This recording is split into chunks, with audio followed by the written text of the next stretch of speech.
Assalamualaikum warahmatullahi wabarakatuh. Perkenalkan, nama saya Helga Ajimaskulina. Di sini saya akan membahas sedikit materi tentang bullying.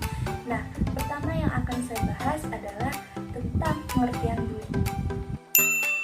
Jadi, pengertian bullying itu sendiri merupakan suatu penyalahgunaan kekuasaan atau kekuatan yang bertujuan untuk menyakiti orang lain, baik secara psikis, secara fisik, atau berupa perkataan. Jadi, seseorang yang menjadi korban tersebut akan merasakan sakit, merasakan kesulitan, merasakan depresi, dan terjebak dalam posisi keputusasaan. Yang kedua adalah jenis-jenis bullying. Di bullying ini ada beberapa jenis. Yang pertama adalah physical bullying. Apa itu physical bullying? Sesuai dengan namanya, physical bullying ini bullying yang berhubungan dengan fisik. Jadi melukai korban secara fisik yang bisa menimbulkan efek jangka pendek maupun jangka panjang. Contohnya menendang, mencubit, mendorong, dan merusak barang milik korban dan lain-lain. Bullying yang kedua adalah verbal bullying.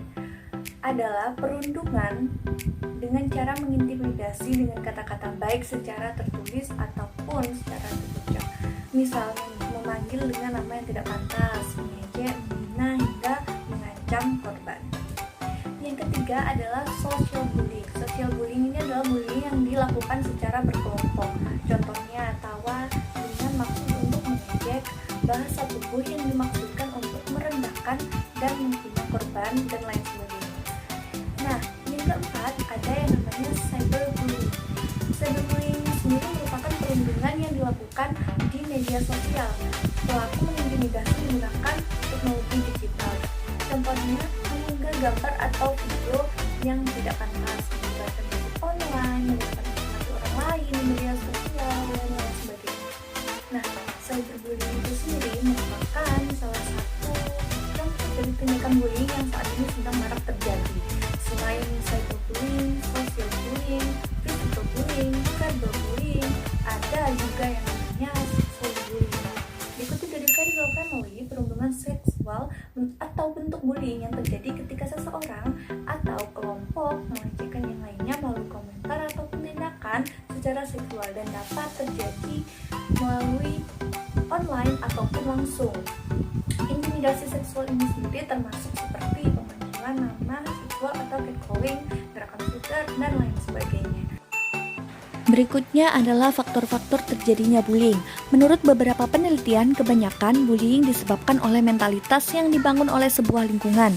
Dapat terjadi di mana saja, sehingga memberikan pengaruh buruk pada tempat yang harusnya bisa menjamin keamanan atau kenyamanan seseorang. Selain itu, kurangnya percaya diri, sehingga pelaku akan merasa lebih baik ketika telah melakukan bullying tersebut.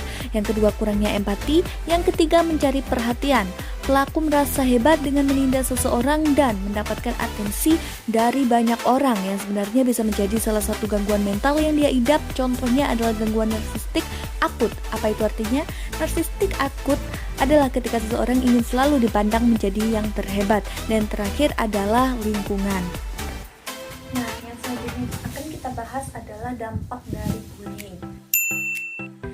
Dampak dari bullying ini sendiri dapat terjadi kepada yang pertama korban, yang kedua pelaku, dan yang ketiga adalah saksi tindakan bullying. Yang pertama, kepada korban itu sendiri. Korban bullying dapat mengalami depresi, kecemasan, keluhan kesehatan, prestasi akademik yang menurun akibat tidak fokus dalam pembelajaran, dan lain sebagainya. Yang kedua adalah dampak bagi pelaku sendiri. Yang pertama, pelaku bisa saja menggunakan alkohol dan narkoba, karena pelaku bullying tidak peduli dengan hal baik dan hal buruk, maka besar kemungkinannya seorang pelaku bullying dapat terjerumus pada hal buruk, salah satunya menyalahgunakan alkohol dan narkoba. Yang kedua adalah di usia dini. Yang ketiga, sering terlibat perkelahian, dan yang keempat, besar kemungkinannya akan menjadi orang kriminal. Nah, yang terakhir, dampak kepada orang yang menyaksikan atau saksi masa tindakan bullying. Ada dua kemungkinan yang terjadi. Yang pertama, orang tersebut akan meniru tindakan bullying, dan yang kedua, merasakan depresi korban atau tertekan. Lalu Bagaimana cara mengantisipasi sejak dini agar anak-anak tidak melakukan tindakan bullying? Yang pertama, mengedukasi anak-anak tentang bullying.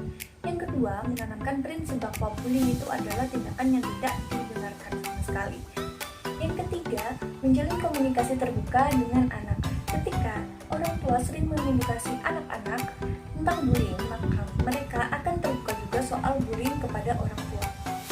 Yang keempat, didik anak menjadi orang yang baik. Dengan didikan menjadi orang baik, secara tidak langsung akan tertanam juga kepada diri anak tersebut bahwasanya tidak ada satupun orang yang pantas melakukan dan diperlakukan dengan cara tindakan bullying tersebut.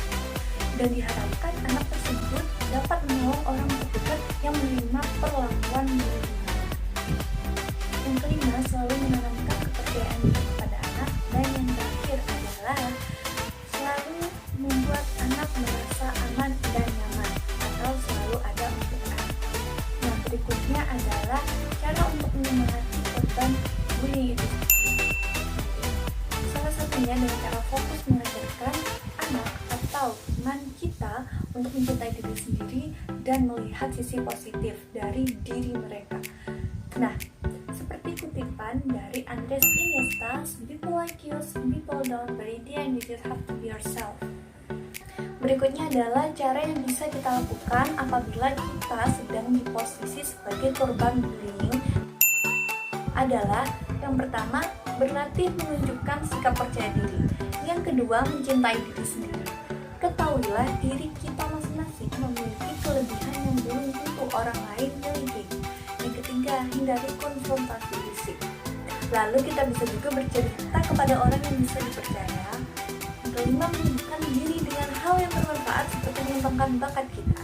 Yang keenam, jangan pernah ragu untuk sharing atau memberikan pengalaman dunia apabila kita sudah siap kepada orang-orang atau teman-teman yang mungkin sedang membutuhkan motivasi mengenai dengan bullying, agar mereka tahu dan kita sadar juga bahwa kita tidak sendiri. Langkah yang harus dilakukan oleh orang tua apabila anaknya mengalami bullying di sekolah adalah untuk orang tua jangan pernah menyepelekan kasus bullying meskipun itu terjadi di lingkungan anak-anak dan apapun itu bentuknya. Hal yang dapat dilakukan nih, misalnya, cobalah untuk berbicara dan mendengar cerita mereka terlebih dahulu dengan kepala dingin.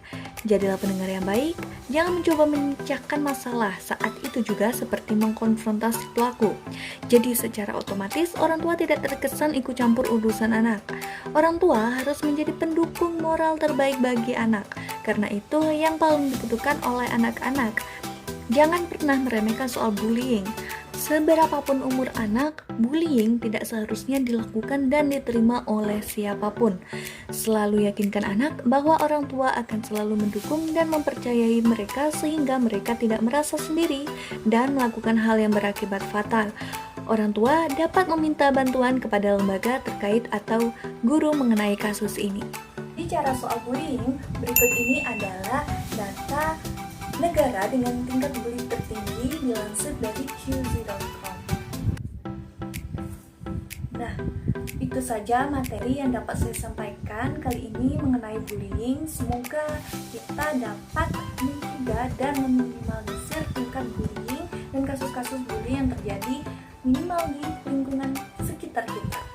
Terima kasih untuk teman-teman yang sudah menonton. Apabila ingin ditanyakan, silahkan komentar di kolom komentar di bawah ini. Wassalamualaikum warahmatullahi wabarakatuh. Salam genre.